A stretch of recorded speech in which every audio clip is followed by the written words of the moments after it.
Good afternoon and welcome to Real Chicks Rock presents Real Discussions. I'm your host, Michelle Dusberg, and as always, I'm super excited to be here with you on Sunday afternoon. We're here in Atlanta and it's a beautiful day in the neighborhood. Spring is upon us, just like that. It's already March. The season has changed from winter to spring, just like that. This year is moving along with or without us. Time is moving on. And so I'm just so excited to be here today with you guys.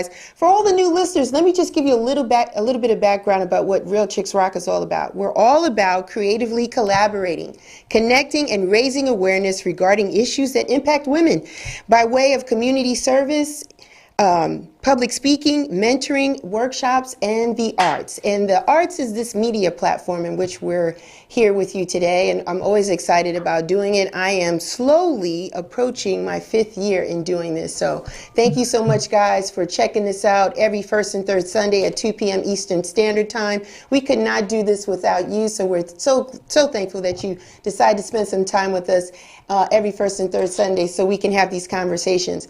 Without further ado, I am super excited about my guests. I love all my guests. Let me just be honest. My guests are pretty phenomenal people, but today I get to talk to someone that I truly admire as a journalist, as a professional person that's been working in the industry, as a mom, as an author, all these other things, as a blogger. I have none other than Rene Syler with me. Hi, Rene. How are you? Hi, Michelle. How are you doing? I am good. I'm glad to be here. Thank you so much. I'm so glad you had some time to share with us this afternoon. Let's just jump in because I feel you have just a wealth of experience and just things that you can enlighten our listeners with. So, born in Illinois, were you, right? And then raised in Sacramento, right? Let's start it from there, right? Right. So I don't remember any of Illinois because I was spirited away as a young girl. My parents we were in the military. My Yes. mom and dad were in the military. So I was born at Scott Air Force Base, but was actually raised in Sacramento, California, or more appropriately, Fair Oaks, California, which is a suburb of Sacramento. So yeah, I didn't spend any time in Illinois. None in Illinois. So tell me, what was the neighborhood like for you in California, especially in that Sacramento area? Tell me, what was it like for you? It's funny that you should ask that because I have been really interested in my childhood and upbringing. So I'll tell you what I remember, and then I'm going to tell you why this has been a point of interest for me. My sister and I, she's younger than me by about 22 months, but we grew up in a predominantly white neighborhood. And this would have been probably in the late 60s. So the schools that we went to were predominantly white. The neighborhood was predominantly white, and that's the area that we grew up in. The question I've had lately is, how did we get there? Because we were there prior to the passage of the Federal Housing Act. So we were the only Black family in the neighborhood. And I'm so curious about how our family was the first one there. My dad is deceased, so I can't ask him. Right. And my mother has dementia, so she can't really remember. And so it's up to my sister and I to try to piece this together. But I find that really fascinating. Yeah. What happened that allowed our family to be the first family to move into that neighborhood? Yeah. It could have been tied to your dad's military, career opportunities. Maybe. He was retired by then. He was in the military. Yes. So by the time we moved there, he was already retired. And it makes me wonder, was this part of, I believe the term is called blockbusting, where they would move a Black family in and then tell all the other families, the white families around, hey, did you know there's a Black family moving in? You better get out while your property is still worth something. Wow. So I'm curious about that. I don't know if I'm ever going to be able to find that out, though. So that could be another book, Rene. You get that information. That's another book for sure. That's a story to share. And when you find out, I'm bringing you back. So tell me, Rene, you attended CSU in Sacramento. Were the good times there in college? Had a great time there? Tell me a little bit about that. I feel like I had quite the kind of charmed life and career. That doesn't mean it was easy, but I did have two parents who gave us a good, solid foundation and footing. And they really had expectations of us that were quite high. So it's not that any of it was easy, but we knew what we had to do. To that end, I ended up going to a small Christian college first I went to a community college. I called them junior colleges back then. Right. But I went to a small Christian college after the community college. Then I came back, and I came back because my dad was not well. And so I ended up going to the local university, which was Sac State. And it was good. I was a commuter student, so I didn't really have the whole live on campus experience because I was taking care of my sick father and working. I was a waitress at TGI Fridays. And so I didn't have a lot of that. The collegiate experience for me was very perfunctory. It was, you go to school, you put the work in, you get good grades, and you come home. And then you work. You were very focused. You were very focused at a young age, though. You had a lot of responsibilities, though, which is great. Great. It was hard. I look back now and I think I was 23 years old, so that's the same age as my son. But to be handling, the death of my father and all by myself. My parents were separated by that time. My mother so I lived with my dad, and my mother lived in Southern California. So all of that was on my shoulders, and it was hard. Yeah, I can imagine. What was your major when you were in college? You remember? What were you studying? My major was psychology, which, how I got to television, I'll never know. But yes, my major was psychology. And at the time, I thought I would be a psychologist. I was actually really interested in that. But by the time I was done, I had gotten out, graduated with my BA, I was like, oh, no more school. And so honestly, how I got into this is that I was working overnight at the suicide prevention hotline. And I was reading about this woman named Liz Walker, who was the highest paid Black anchor woman in the country at the time. She's in Boston. And I was like, I like telling stories. I always did well in English. Maybe I should look into that. Really? And so I ended up getting an internship.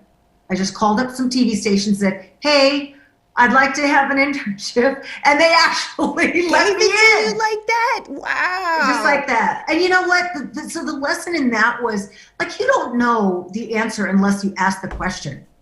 Don't assume that people are going to say no. Yeah. Because there's a chance they might say yes. Maybe they're short-staffed. Maybe they're short-handed. Yes. Whatever. Yes. Yeah, and that was the chance I took with you. So thank you for saying yes. Because, yes, we follow each other on Twitter. Yes, I was honored. It's like, she's following me on Twitter. Yes. And something just hit me, and I said, Rene Syler follows you. You like her. Why don't you just ask? That energy is in the air, Rene. My producer and I were just talking about it. You just don't know unless you ask. I was sharing a story with him about this Black designer that designed the clothing for Michelle Obama and Kamala Harris for the inauguration, right? Yep. And he just said, give me a chance. I would love to style the first lady. And they gave him a chance. And that's how it is. Yeah, you don't know unless you ask. So thank you for bringing that. You confirmed what I said. So you're doing this intern at the different, in broadcasting now all of a sudden. So then you're a weekend reporter. How did you do that? They gave you a chance in you were just doing it. So I want to believe that, and maybe I'm wrong, or maybe I was just a go-getter. I don't know. I can't. But the internship I had at the TV station was not an on-air internship. Okay. It was a production internship.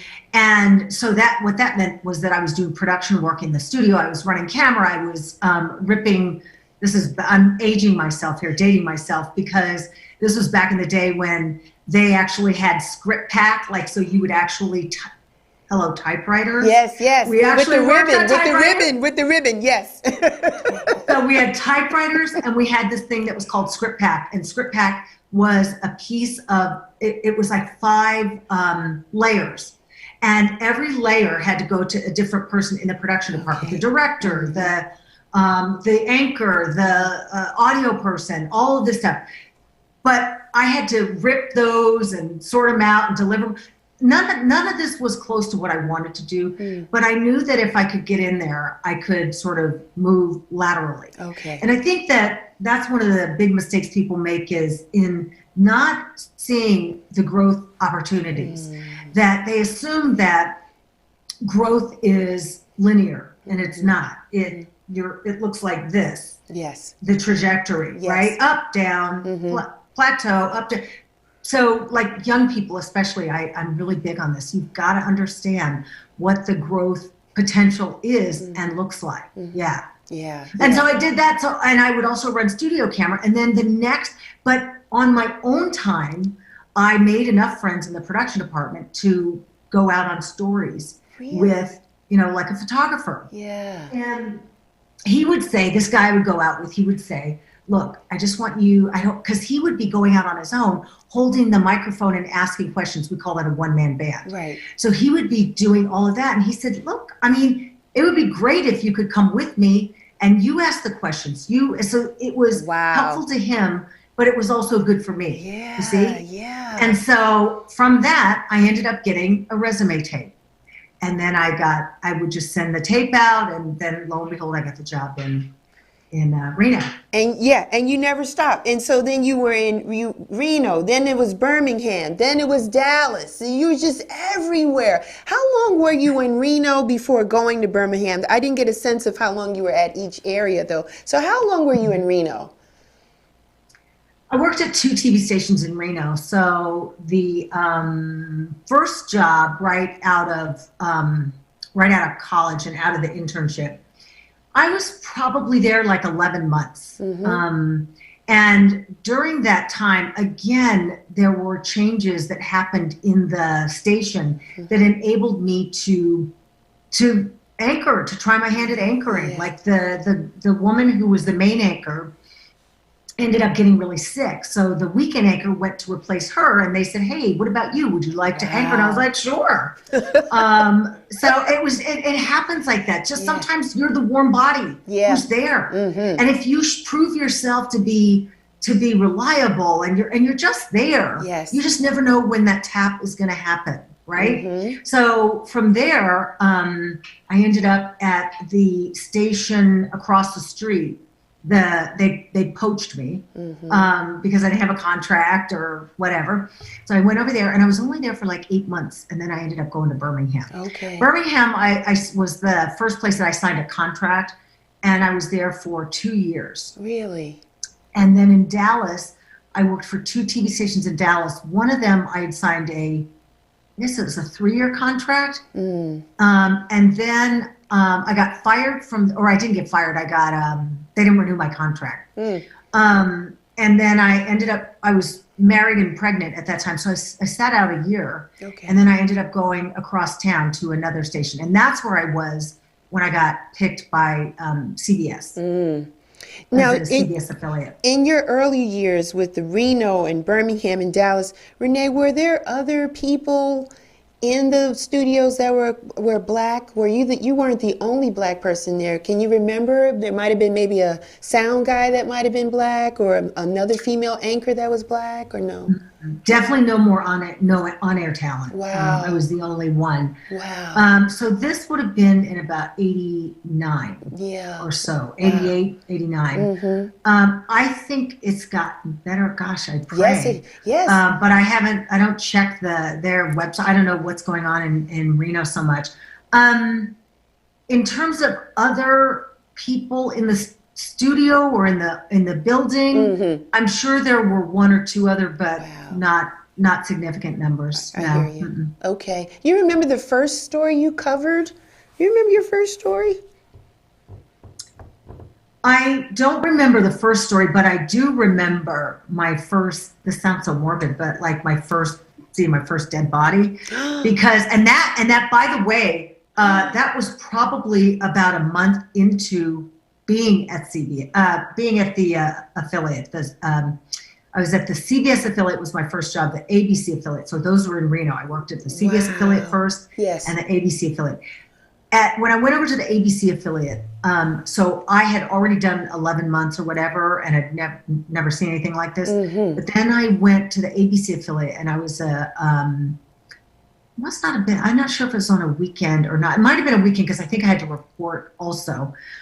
You know, you had to do everything. Do everything. And I saw I had gone out on two stories where, you know, one on a Saturday, one on a Sunday, and they both involved a deceased person. And in the same weekend, it was like, do I want to do this? It was really hard. And